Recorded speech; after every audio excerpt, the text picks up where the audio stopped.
got lucky, right? I mean, I grew up here in Santa Fe, and yeah, I mean, that's another topic that we could touch on. What's going on, everybody? Welcome to the first ever Santa Fe Hispanic Chamber of Commerce podcast. History is being made right now. We are live right here at the Santa Fe Community College in our beautiful campus center.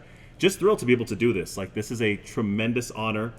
I think I'll get started. I'm Marcos Maez, and not only am I a board member of the Santa Fe Hispanic Chamber of Commerce Governing Board, a pretty new member now for I think 6 months. So getting a little bit longer in the tooth there, but super excited about doing this great podcast.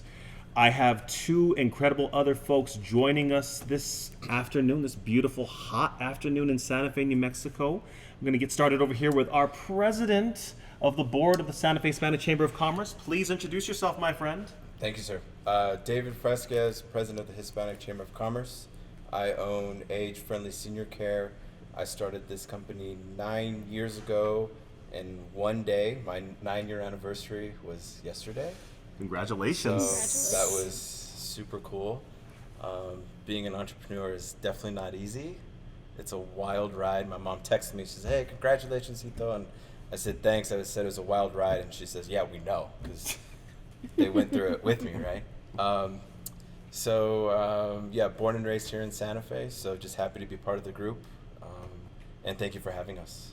Excellent, man. Thanks, man. Thank you for coming up with this idea. Of course. I think this has a long life ahead of it. Yeah, absolutely. I think we just want to keep up with everybody in society and having our target market to younger generation of Santa Feans, right?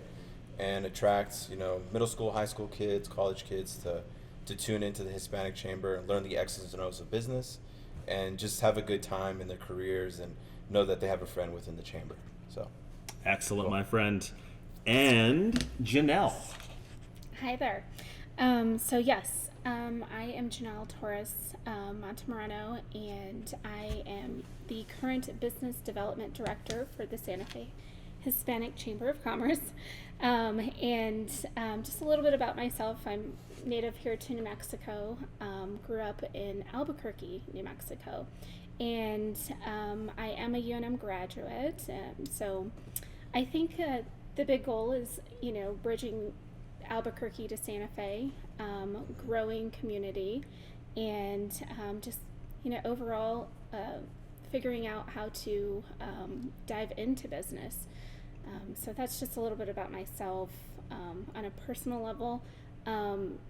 Along with the chamber, I wear many other hats. I am a mortgage lender by day, and I'm on 2 other boards with real estate. So I sit as the marketing director for the Women's Council of Santa Fe, and then I am just diving into the American Suicide Prevention Foundation. So my goal is to just kind of bring community and everything together. Mm-hmm. Excellent. And you're a Lobo.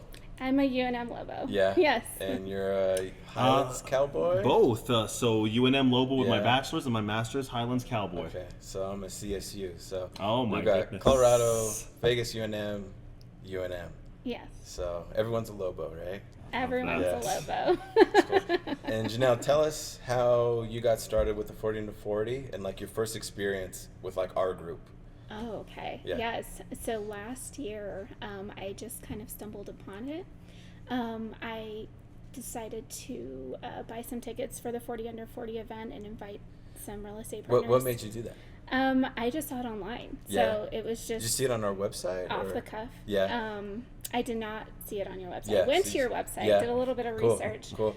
I think I just saw it on Facebook. Okay, perfect. And so, saw it on Facebook. I'm always out and about in the community, always looking for different things to do. And I do a lot of business here in Santa Fe, and so I wanted to take some business partners up, out and to have a good night. And so I bought some tickets to the 40 under 40 without knowing anything about it. Right. I was completely impressed by the event, the venue, everything that was happening. I noticed a few friends in the crowd, Marco Zubia being one of them. He was sitting on the board at the time. And I called Marcos and I took him to coffee and I just let him know my interest. He Yeah. told me a little bit about the board. He told me I should Yeah. connect with David. Yeah. And so I did. I reached out to David and we had a few coffees and a few, meetings together, and one thing led to the next, and here we are. Yeah. I love that. Marcus, 40 under 40, and your experience with the chamber? 40 under 40. So I'm going to be 100% transparent here regarding 40 under 40. That was my introduction into the Santa Fe Hispanic Chamber Same. of Commerce. Yes. And the same thing for Jynel. Yeah. And I will say, though, that I was one of the inaugural recipients of 40 under 40, and it was a tremendous honor to be considered, because I know that every single year Santa Fe, New Mexico has a number of phenomenal individuals, talented individuals, young individuals in business and education, in social work, in a lot of different areas. So to be considered as one of the 40 under 40 was a tremendous honor. Yeah. But what that did, though, David and Jynel, is that gave me the opportunity to get to know what the Santa Fe Hispanic Chamber of Commerce was about. Yeah. 100%. And to be able to see how that board works, to be able to see the different businesses that are members of the Santa Fe Hispanic Chamber of Commerce, like, it's a celebration of Hispanic-owned businesses. It's a celebration of our community and the people that we represent. Yep. And not just Santa Fe, but of northern New Mexico. So Right. to be able to get introduced to that, It's a good way. it's a good way. way. And let me just tell you, man, that 40 under 40, I had my parents there. Yeah. And for them to be able to experience that with me, that was truly one of the great joys and honors of my life, Yeah. man. So No, for sure. I'm really looking forward to the upcoming 40 under 40 part 2. That's right. That's right. And I think it could only get bigger and better from That's here. right. Absolutely.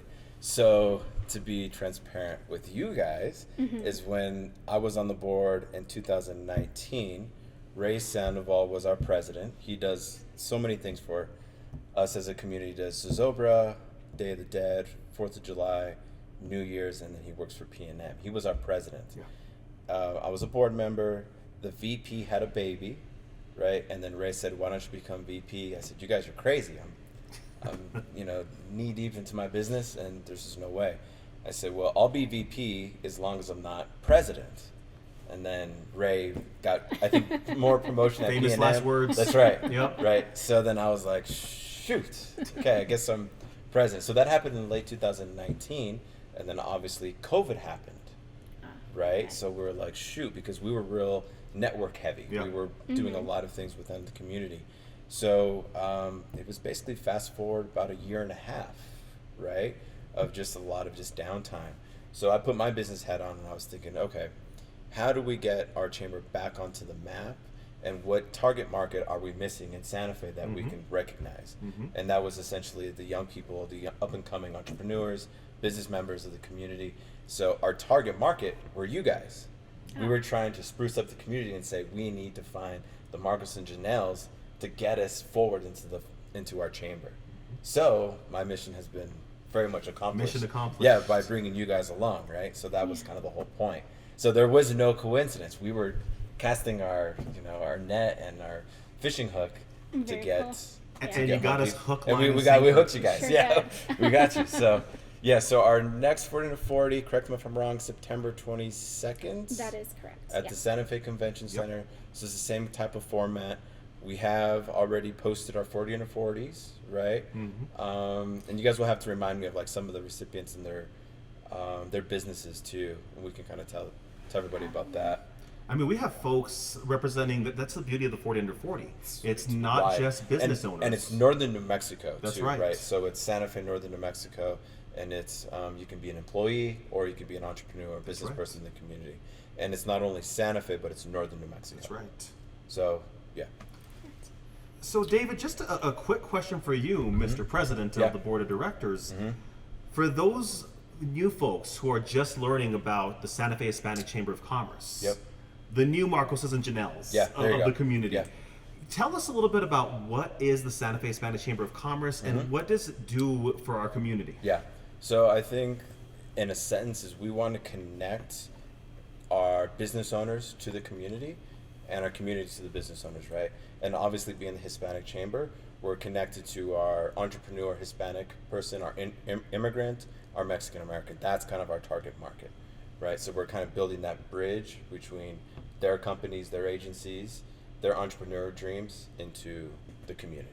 So we do that in, the simple things like a newsletter, right? We do that in our 40 to 40 networking event, right? We've done our workshop on the south side.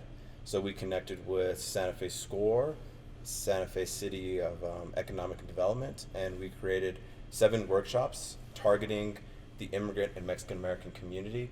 And we did workshops on how to start a business, how to do social media, how to run your books, the difference between an employee and a 1099 independent contractor. And we did this in English. We also did this in Spanish. Very good. And they had a workshop, right? And it's a workbook, so it was bilingual training.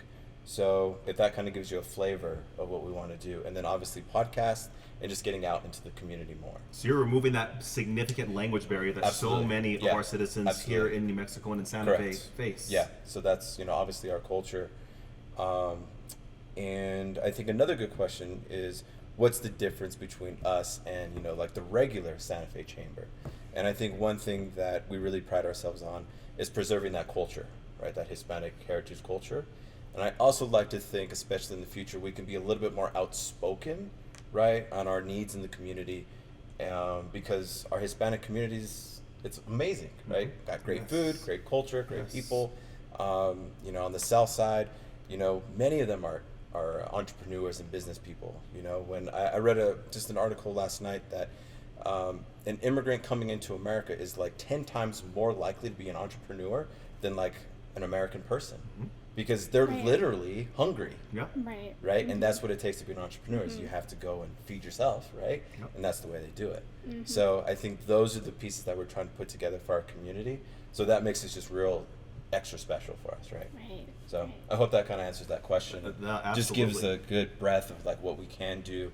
And then I think it's kind of up to us as a group too on the next steps, right? And I think those are the things that we're still trying to chew on what's our next activity, what's our next workshop, and I think that's kind of to be continued. And I think one thing that we're going to get out of the 40 to 40 are those ideas, right? Because if we didn't have the 40 to 40, it would just be me and JC here talking, right? Or just myself, right? It wouldn't be you guys who we marketed to, Right. right? So that's kind of the flavor that we have right now. That's So Love that. awesome. yeah, it's cool, right? Amazing. Absolutely. Yeah. So other questions, man? Yeah, absolutely. So Jynel, mortgage lending. I am so curious. Yeah. How do you get into that world? Yeah. Do we really want to dive into that? Oh my Because goodness. that is all Greek to me. Yeah, Yes, me mortgage too. lending. How I dived into the field is what you're wanting to know. Well, I don't think anyone really aspires to be a mortgage lender. I didn't grow up thinking I was going to do mortgages for a living. I just kind of fell into it. I knew I wanted to do some type of sales position. I was going to school at the time, and Did you study business? I studied marketing and communication. Okay. Okay. Yes, yes. Makes sense. That's good. I do have a huge passion for marketing. Yeah. But I ended up in mortgage. I think that, the first mortgage company that I had started with, I had intentions to do their marketing and be in some type of field with them in that aspect, but ended up getting my license and being able to lend, and saw that it was 10 times more lucrative. But beyond it being lucrative, it's rewarding personally for me. I love putting people into homes. I love strategizing with people and figuring out how I can help them. My mantra this year that I've created is seeing you succeed brings me happiness.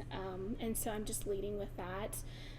It allows me to be creative. Yep. It allows me to also implement my marketing skills. Right. It allows me to be a part of community, especially outside of mortgage. So finding different communities to work with, and then the rest just follows. Right, And right. so, I mean, that's on a personal level, but if you're talking about the market, it's a roller coaster right That's now. my question. Is like Yes. it's usually like a fixed rate, right? Or no? You want a fixed rate. I mean, there are options to do Because you can only go off Yeah. the interest rate, right?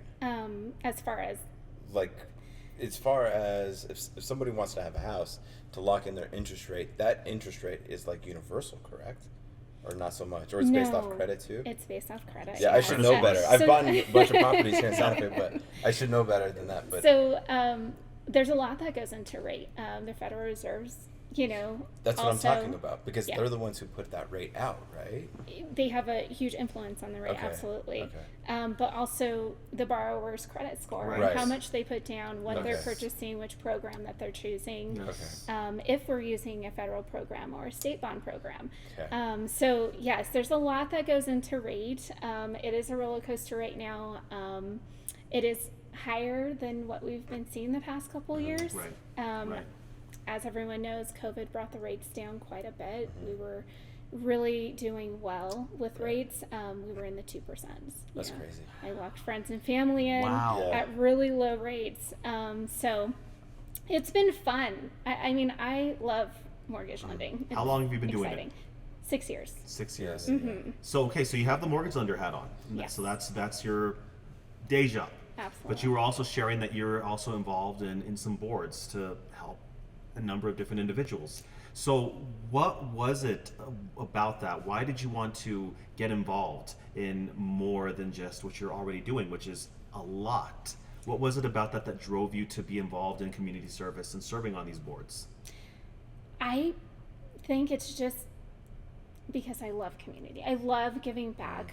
Going back to my mantra of seeing you succeed brings me happiness. Like at the end of the day, I just feel like it fills my cup. And when my cup is filled, I'm able to bring magic to everything that I'm a part of. Yes. So, yeah. Mm-hmm. I totally agree with that. Yeah. I think for me too, working here at the community college, it's a blessing. And I've been here now for over 12 years. Yeah. The first degree that I ever got was from here at SFCC. I'm a first generation college student, first person in my family to go to college, first person in my Yeah. immediate family to graduate from college of any kind. Associate's degree. in Associate's degree, business? that was a general studies degree. General So studies. at the time, You weren't sure what to do. so given that I was a first gen student and my experience with a number of especially first generation college students Yeah. who are just getting into college, a lot of them don't know what they want to do. That's right. And I had no clue. All I knew was I wanted to get my basics out of the way.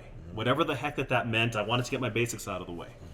But I was all ready to go to UNM. Like I was ready to go on the 4-year track. I was accepted. yeah.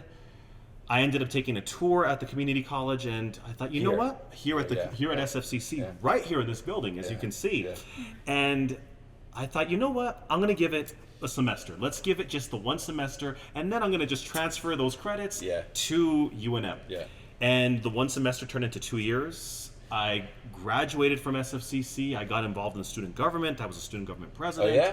I fell in love with this That's cool. institution. That's cool. Oh, wow. And I went to UNM and completed my bachelor's. Yeah. And I knew, I made the decision pretty early on that I did not have any intention of leaving Santa Fe. Yeah. And I know for some people that's blasphemous, especially when you have youth. It's like, no, the whole point of Yeah. graduating from college is to move out, go other places, explore. And I totally get that. I totally understand that. But I made that decision early on that that's just not what I wanted to do. I wanted to stay in the community of Santa Fe. I wanted to stay close to family. Yeah. That was really big for me. Yeah. And if I was going to do that, okay, well then I have to have some type of job and some type of career here in Santa Fe. I couldn't think of any other place that I wanted to be. Yeah. Like it was in my blood. Yeah, Like I yeah. knew that I wanted to work Yeah. at the community college. Yeah. And prior to that, I was actually an art broker. And Okay. not a lot of people know that. I was Interesting. selling art downtown Santa That Fe. sounds fun.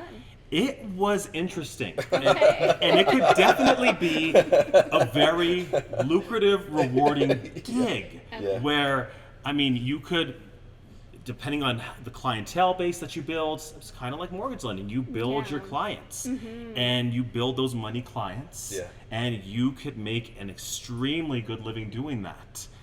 But That's for cool. me, I really enjoyed the aspect of building the relationships. Yeah. Right. And you become friends with some of these people. Yeah. But at the end of the day, though, what just for others that enjoy doing this, more power to them. But for me, at the end of the day, what I just could never get past, and I did it for about 3.5 years, Okay. was you call your client up, you talk to them about how they're doing, how their wives doing, how their Yeah. kids are doing, Yeah. and after you get through all that, all the pleasantries. At the end of the day, Yeah. you still have to sell them something. And Right. at the end of the day, you're Right. still asking for Yeah. that $20,000. Yeah. Oh wow. And so you're asking for that credit card. Yeah. And I didn't want to do that. Yeah, so it was more of a transactional thing for you. It was. Unfortunately, right? Unfortunately. So I knew that I still wanted to sell. I still wanted to market. Okay. But I knew that I wanted to do something that, in my opinion, was going to be a little bit more impactful and beneficial for somebody. So getting that piece of art is great, and hanging it on your wall is definitely a treasure and something that you can pass down to your families and generation and generation. But to me, it was the getting somebody that, selling them on that their future, getting that certificate Yeah. or degree that is going to make a world of difference for their families for years to come in that way. So I took a tremendous pay cut Yeah, of course. when Yeah, I got of my course. job at SFCC. Sure. Yeah. But it didn't matter to me. That's right. I didn't have any major right. responsibilities at the time. Yeah. So Yeah. I felt great because I didn't have those Sunday night blues anymore, Yeah, where yeah. you woke up, it's Sunday Yeah. night, and you're like, oh my God, Right. I cannot believe that I have to go to work again for the next 5 days. Right. The second that I got a job here at SFCC, and it's been that way for the last 12 years, and I hope, knock on wood, that it continues. Yeah. I wake up and I feel good about what That's I'm right. doing. But it also engaged me not only to work with our students here at SFCC, but like you were saying, also work with folks out in the community. Right. So I sit on a number of boards myself, including the Santa Fe Hispanic Chamber of Commerce board, but with the intention that we're making a difference. We're not just patting ourselves on the back and saying, Right, here, right. look, we're serving on this board with all these great, talented individuals. It's, okay, great. We're serving on the Santa Fe Hispanic Yeah. Chamber of Commerce board. What does that mean? Right. Now what are we doing? That's right. Now what are the next That's right. steps? That's right. Making a difference. Yeah. So from you, my Yeah. friend, what Yeah. I'm curious about, because you are a young entrepreneur and a successful business person in Santa Fe, New Mexico. I know a lot of people that say that they want to be a business person, they want to be a business owner. And they say that. I love this question. But then they figure out that, you know what, now that I'm starting to see what it's like, it can be cutthroat, it can be hard, it can be expensive. Yeah, you know what, I really don't want to do this. So not only did you say, you know what, I want to be a business owner, you dove in, you saw the good, the bad, and the ugly, but yet you persevered. Of course. And Yeah. you're still doing it, man, and being Correct. successful. Why? Yeah, so that's a really good question. So I think you guys already answered it though, because you said, Jynel, it fills your cup, right? Absolutely. And you're basically going with your Yeah. passion. Yep. When Yeah. it's Sunday night and you're watching the Broncos beat the crap out of the Cowboys, it's like, I'm good to go the next day. So that's exactly how I am. Yeah. Like, I fell in love with working with the elderly. I was very lucky. I was getting my MBA at Colorado State. I was living in an apartment complex, walked across the street into a nursing home, and that was it. Never been there, never been around the elderly, nothing. I said, I'm here to work. Just don't put me to cook because I can't cook, but I can be on the floor, do whatever. And they hired me as a CNA and just fell in love with it. Wow. Just totally I was like, this is the coolest thing. And I got training, it was like 2 weeks of training, and then I got there at like 5 o'clock in the morning. I don't know how I made it there at 5 o'clock in the morning, but I did. Well, part of it was I lived across the street, right? So that helped me in my logic because I was 23, 24. I mean, I was still doing my thing as a young person would, and I was like, well, I can walk over. I don't have to drive. I can just walk. Sure. You know? So, Yeah. and when I got there, they said, you see all those lights? Those are all your residents that you got to take care of. I said, oh man, this is a lot of responsibility. So I grew up really quickly in those nursing homes. And what they all had, and the residents, they had in common, they missed home, they missed family. So I said, that's the ticket. I can actually keep people out of this place, right? So Okay. that's where I started my company, Age Friendly Senior Care, which is in-home caregiving to keep people out of assisted livings, out of nursing homes, and in the home. Nice. So to answer your question, I think it's totally passion that keeps me going because I love it every single day. And yeah, you touch on a lot of important parts that we've touched on in our workshops is, and that was actually one of the workshops was 10 things to ask yourself before opening your own business, right? So there's risk involved, right? Risk meaning money, meaning time, meaning your products and services, your supply chain. So there's a lot of things that you can dive into and you can get wrong, Sure. totally Yeah. wrong, Yeah. right? And you can just be a big mess, right? So I hope that kind of answers your question in some type of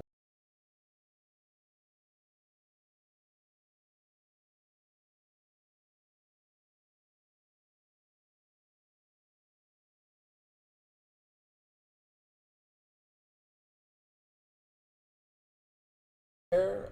Jeez, I think I'm 36, about 14 years Oh, basically. wow. Okay. You know, I've that's had a the long company. time. Yeah, I've had the Yes. company up for 9. Okay. So I learned how to do the CNA work and the caregiving work, and then, now that you're reminding me, I did a course here at the community college. Very nice. Right, because I came home and I said, okay, I got to make sure I know what I'm doing, right? So I entered into like a home health class essentially, and then I mentioned this to you. I tested myself. I didn't buy the book. I just went into the class and took the quizzes, took the exams, and just tried to see how, how good I could be without using the book. And I passed, so that was a good start. So I was like, well, maybe this could actually work. Now I'll buy the book to reference it, but Yep. I was just trying to challenge myself. Yeah. So the community college definitely had that path for me, just kind of refining those skills. But yeah, I've been doing it. This is, I mean, essentially, really all I know is caregiving, how to support caregivers, how to train them, how to help the elderly, right? I mean, long-term care insurance, that's kind of my craft that I do. Wonderful. So, but yeah, it just takes so much time to learn all of that. And how many employees do you have? 30. Wow. Yeah. Employees. Oh, wow. Yeah, it's actually really good because when I was at like maybe like say 10 to 12, that was really tough, right? But then I got to like 15, 20, and then it grew to about 30 really quick because I just had more caregivers. Yep. I had more people that I can rely on. So, I mean, there's that brick wall, you're like climbing it and you get to the other one and then you're like, oh, well, I have someone to push me up that wall now, right? Okay. So, And but so yeah. does your business only service Santa Fe, or? It services Santa Fe primarily. We do have some clients in Los Alamos, Okay. Very good. sprinkled in Albuquerque too, but we are focusing more on Santa Fe now, just because we're 9 years in, so Okay. we can just really focus on Santa Fe. Awesome. Are you So, looking at expanding ever? Yeah. Not necessarily. So that's another tough one to crack because quality control, Yep. right? I mean, our service has to be on point. And I don't want to spend marketing dollars, so I want the hospital, St. Vincent's Presbyterian, to say, here, age friendly, David's going to take care of you guys, and I don't have to spend those marketing dollars on a commercial, so it's all quality work. Okay. And that's what I'm telling my caregivers, right? I'm saying, hey guys, like, we got to keep it going good, right? Because if not, it's going to hurt the whole company. One slip up, and the word of mouth in Santa Fe is very strong, right? So it's all reputation. So it's like, okay, guys, we got to keep it Yeah. going. The hard part about the business is 24/7, 365. Right. That's the hard part. No vacations, no breaks. Because my clients, right, they're moving around on those Sundays watching the Broncos Right. play. Right. So- Isn't that the misconception about owning your own business or being Well, an entrepreneur? yeah, I mean, like, yeah. people think you're gonna have all this time and Yeah. you So don't. I mean, those are great questions, and that's probably a topic for next time, as we can get a Yeah. panel of like business owners, and because Sure. I think one of the most common questions is like, well, or the phrase is, I want to own my own business because I want to work my own hours, and I'm like, okay, Yep. it's gonna be It's 24/7. It's 24/7, especially in the beginning, right? Yeah. Yeah. So I mean, you hit it right on the head. Right. That's exactly what Yes. it is. Mm-hmm. So, but yeah, I absolutely love it, man. Totally love it. It's what I do. That's excellent. Yeah. Yeah. And it's not like Santa Fe's an aging population or anything. Yeah. So that's So that. that's a good point. Yeah. So I got lucky, right? I mean, I grew up here in Santa Fe, and yeah, I mean that's another topic that we can touch on in next episodes or whatever. Is just the demographic of our community, right? And the pros and cons, and the housing market, and Yeah. all those business, Absolutely. variables and those Yeah. impacts. Mhm. But yeah, I mean, I think the average age is 42 Yep. in Santa Fe. Yep. So I think that's pretty much a little bit above the average, right? I think the one thing that concerns me though is who's coming into Santa Fe is kind of that older demographic, and I would love it to be more of the families. Sure. I think Yeah. that would be in a perfect world. I mean, I'm sure you kind of see that at the community Absolutely. college, right? And with And housing. you see that in housing too, Absolutely. right? Because Mhm. our average house, I think, is above 550 in Santa Fe County. Oh yeah. Yep. I mean, I could have not. I mean, I'll speak for myself. I could have not afforded that house. When I first started Right. my business. Absolutely. right? Right? Yes. I mean, that's really tough. Well, it makes for, me for laugh, anybody right? in families, right? Because you have the individuals that come out from other places and they see that the median price of a house here in Santa Fe is $600,000. Yeah, it's crazy. And they're like, $600,000? Well, Yeah. I came from California. You Right. should see how do much cash. houses It's all cost relative. in Yeah. San Francisco. But it's relative, but also look at how much the median income is for somebody that lives in Santa Yeah. Fe County That's Right. right. in comparison to California. That's right. And it doesn't add up, man. That's right. It is That's right. unbelievably lopsided. That's right. Yeah. So much in Yeah. Santa Fe. And Absolutely. You see that. Yeah, you see that a lot. So yeah, I mean, 100%, those are a lot yeah. of the things that we can tackle, and I think as a business advocate, those are a lot of the issues that we'll Yes. eventually have to tackle. We have that, and, It's so tough. and we're wanting younger people to move into Santa Fe, That's right. stay into Santa Fe. That's why we applaud you Yeah, for sure. saying, you know what, I want to have my business here That's right. in Santa Fe, serving Yeah. my community.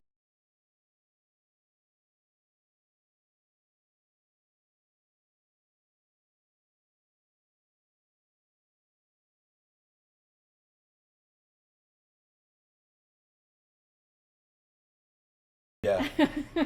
On a Saturday night in Santa Fe. Yes. I don't remember it being this bad pre-pandemic. Like, Denny's used to stay open 24 Yeah. hours a day, man, and you can't even go there like past midnight.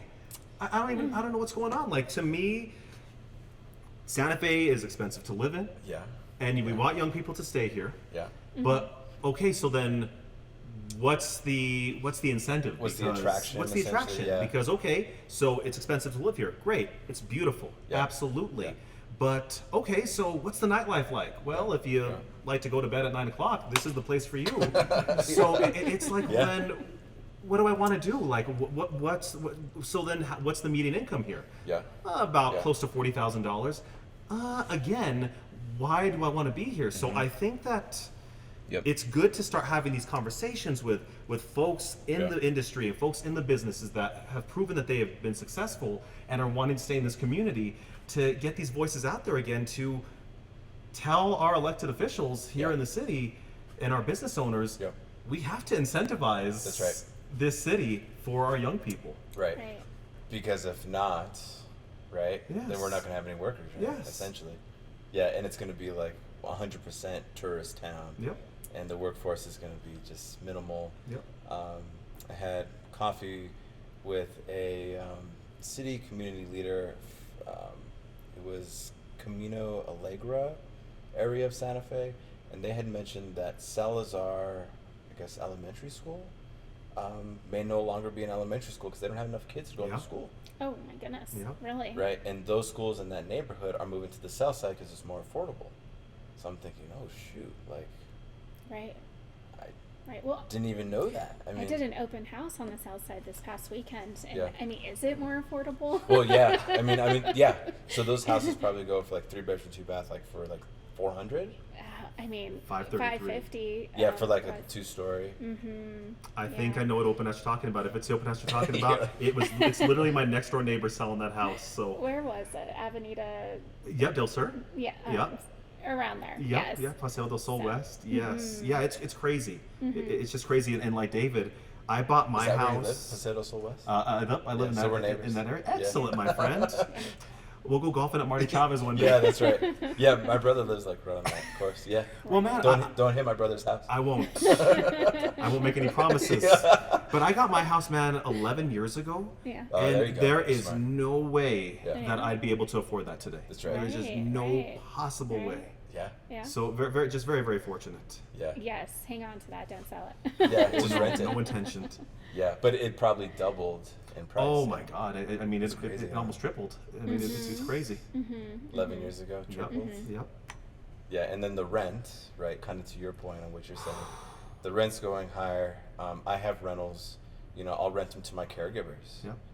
Just Yeah. to kind of subsidize their living, right, and to keep my business going, and to keep them to have a savings for them to buy a house or to do what they need to do. But yeah, I mean, you raise a great point, man. I mean, I think those are things that I think city officials are struggling with. I think, and I'm not so sure it's just a Santa Fe issue either. Right. I think it's a national issue of housing for sure, but I think we can do a lot of things to attract people to Santa Fe, especially that younger demographic. So, Right. Right. And then you mentioned too that you were a student body president here.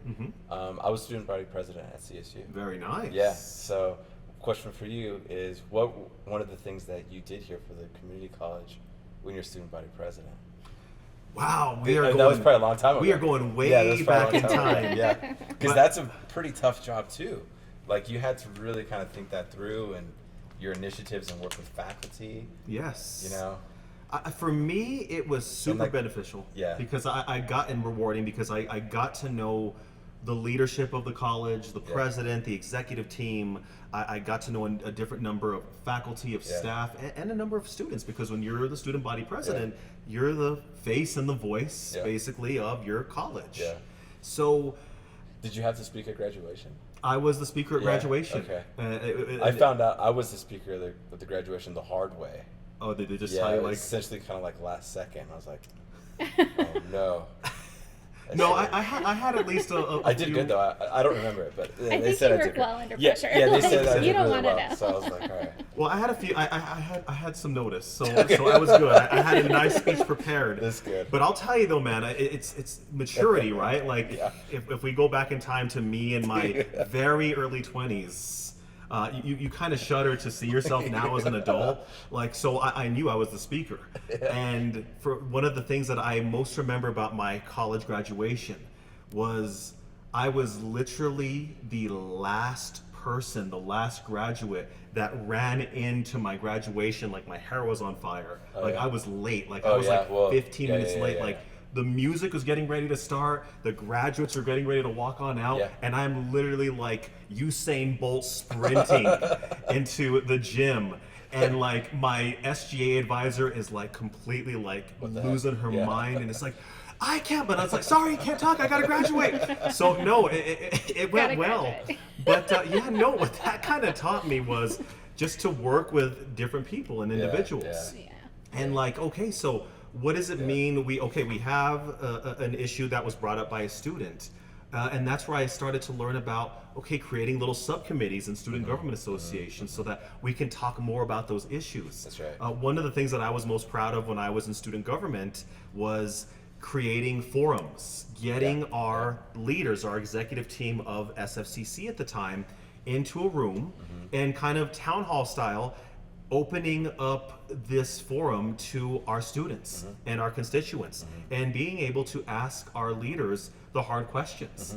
And it went over really, really well. So that was something that I was super proud of. But yeah, man, getting involved in student government really opened my eyes to new horizons and new avenues. And I think that really helped me in my professional life as well. No, for sure. Oh, yeah. Yeah.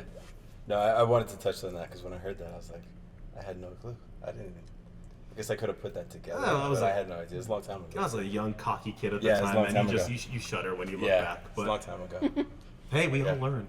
Yeah, we learned the The hard way. confidence had to come from somewhere, right? Yes.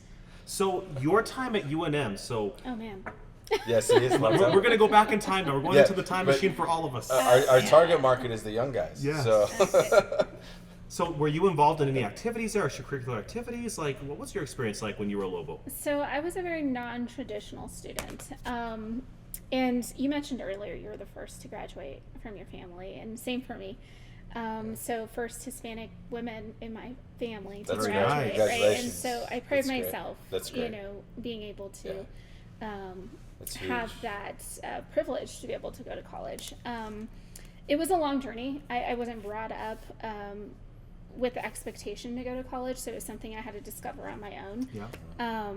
When everybody was taking their SATs, ACTs senior year, I'm like, what is this? Like, no one's ever talked to me about this.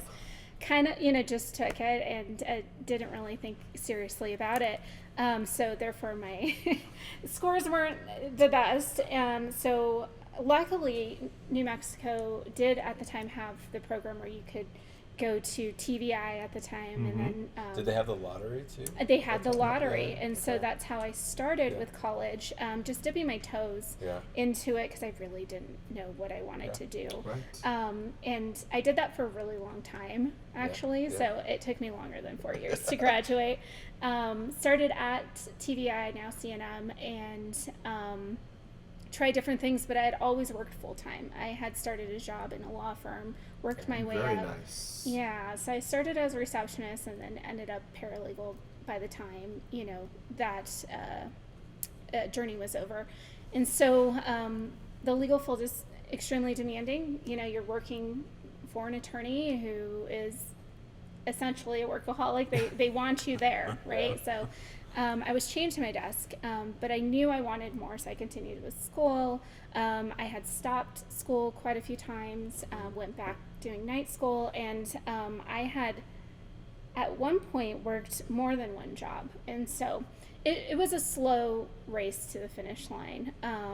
I wasn't able to be that involved in my student body. Right. Yeah. I was more focused on working, paying the bills, and then school at night. Yeah.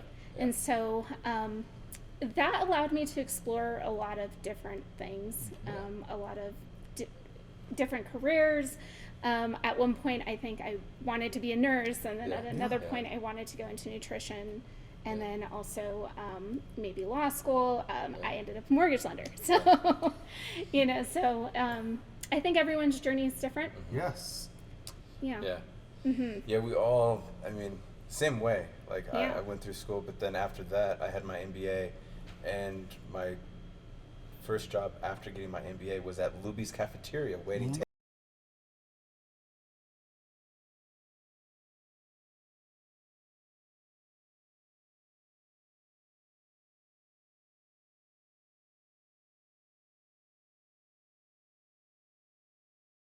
Behind that, but they're like, "Why are you working at Luby's?" And I said, "Well, I need some downtime. I don't want to. I just got done with school, and yeah, very humble beginnings. But at the time, I was like, you know what?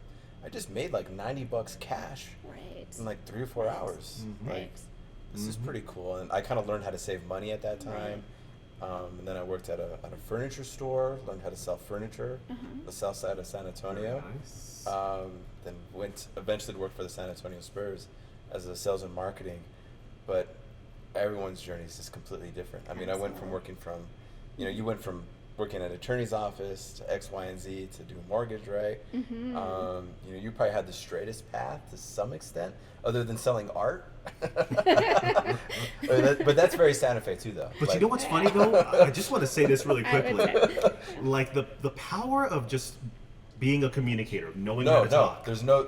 Well, So- 100%. So 100. selling art. So when I was hired as an art broker, I did not have a freaking clue yeah. about the art world. Yeah. Like I didn't know anything about it.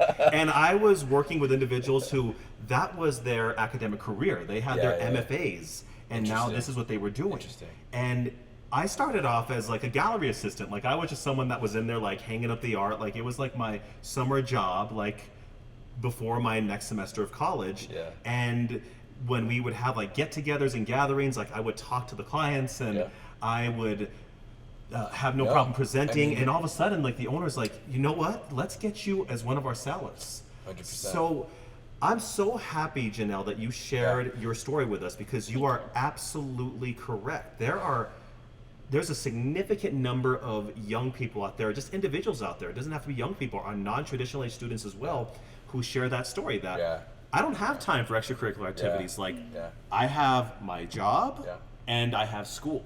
Right. And I think that we also need to be very considerate of that population and say, absolutely. Right. And sometimes, I mean, you're a success story because that grit and determination from somebody that works a full-time job and has other responsibilities. It doesn't have to be extracurricular activities in college, but just other responsibilities. Sometimes, and I'm saying this as an educator, but sometimes the last thing you want to do after a hard day's work is then have to go to school or have to do homework or have to study. But you are a perfect example of somebody that showed that determination and made the decision that, yeah, I'm busy, but watch me. I'm going to get this done. And even if it took me 4 years, this is a marathon. This is not a sprint. And now look at you. Kicking butt and taking names as a mortgage lender. Thank you, my friend. Yeah. And one thing people don't know, you don't need a degree to be a mortgage lender, right? And so my drive and passion was to break the generations and to be somebody who, was able to go to college in my family. So, yeah. And same with my Yeah. I have an MBA, but you don't need an MBA to start an in-home care business. Right. Yeah.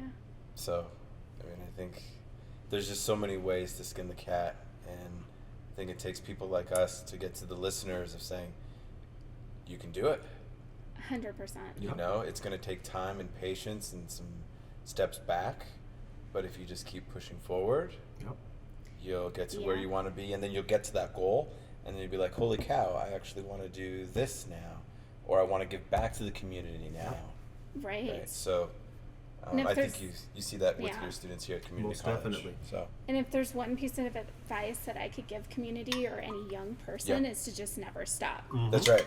Yeah. Never stop. Absolutely. Don't give up. Yes. Right. Yeah. Advice for the young kids. The advice for the young kids? Young business entrepreneurs. And young kids for us is like early 20s, Yes. you know, mid 20s, because that's kind of our audience, right? I would just say take a chance. Yeah. Like, absolutely take a chance.